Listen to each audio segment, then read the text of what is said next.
जय माता दी दोस्तों, ऐसा कहा जाता है कि शीतला माता की उत्पत्ति स्वयं भगवान ब्रह्मदेव ने की थी। माँ शीतला की कहानी सुनने मात्र से ही सभी कष्ट दूर हो जाते हैं। तो चलिए शुरू करते हैं माँ शीतला की कहानी। ये कथा बहुत पुरानी है। एक बार शीतला माता ने सोचा कि चलो आज देखूं कि धरती पर मेरी पूजा कौन करता है, कौन मुझे मानता है। यही सोचकर शीतला माता धरती पर राजस्थान में डुंगरी गांव में आई और देखा कि इस गांव में तो मेरा मंदिर भी नहीं है और ना ही मेरी पूजा होती है। माता शीतला गांव की गलियों में घूम रही थीं। तभी एक मकान के ऊपर से किसी ने चावल का उबला पानी नीचे फेंका। वो उबलता पानी शीतला माता के ऊपर गिर गया, जिससे शीतला माता के शरीर में फफोले पड़ गए। शीतला माता के पूरे शरीर में जलन होने लगी। शीतला माता गांव में इधर उधर भाग भाग के चिल्लाने लगी, अरे मैं जल गई, मेरा शरीर तप रहा है, जल रहा है, कोई मेरी मदद करो। लेकिन उस गांव में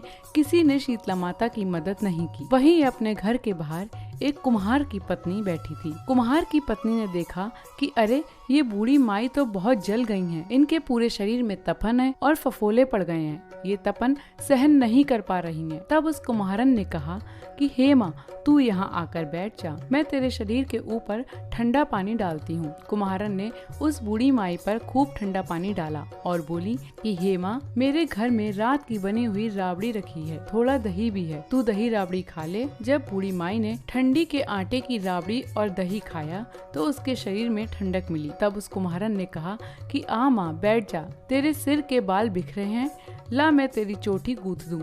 और कुम्हारन माई की चोटी गूंथने लगी। अचानक कुम्हारन की नजर उस बूढ़ी माई के सिर के पीछे पड़ी तो कुम्हारन ने देखा कि एक आंख बालों के अंदर छिपी है।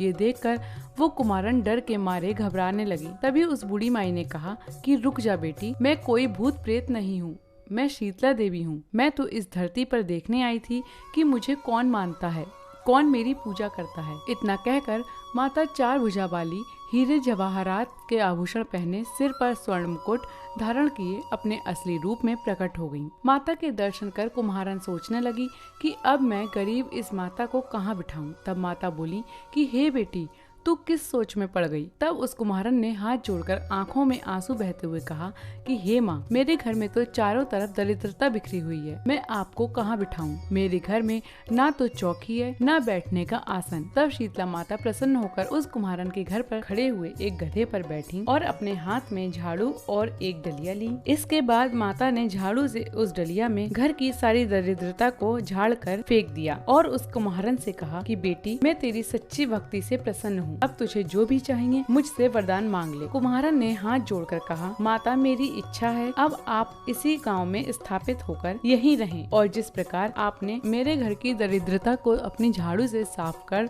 दूर किया है, ऐसे ही आपको जो भी होली के बाद की सप्तमी को भक्ति भाव से पूजा कर आपको ठंडा जल, दही व बासी ठंडा भोजन चढ़ाएगा, उसकी दरिद्रता को दूर करना और आपकी पूजा करने वाली नारी जाति का अखंड सुहाग रखना, उसकी गोद हमेशा भरी रखना। साथ ही जो पुरुष शीतला सप्तमी को नाई के यहाँ बाल ना कटवाए, धोबी को कपड़े धुलने ना दे और पुरुष भी आप पर ठंडा जल चढ़ाकर, नारियल फूल चढ़ाकर परिवार सहित ठंडा बासी भोजन करें, उसके काम धंधे, उसके व्यापार में कभी दरिद्रता ना आने दें। तब माता बोली, तथास्तु बेटी, जो तूने वरदान मांगे मैं सब तुझे देती हूँ। हे बेटी, तुझे आशीर्वाद देती हूँ कि मेरी पूजा का मुख्य अधिकार इस धरती पर सिर्फ कुम्हार जाति का ही होगा। तभी उसी दिन से डुंगरी गाँव में शीतला माता स्थापित हो गयी और उस गांव का नाम हो गया शील की डुंगरी। शील की डुंगरी में शीतला माता का मुख्य मंदिर है। शीतला सप्तमी पर वहां बहुत विशाल मेला लगता है। इस कथा को पढ़ने से घर की दरिद्रता का नाश होने के साथ सभी मनोकामना पूरी होती हैं।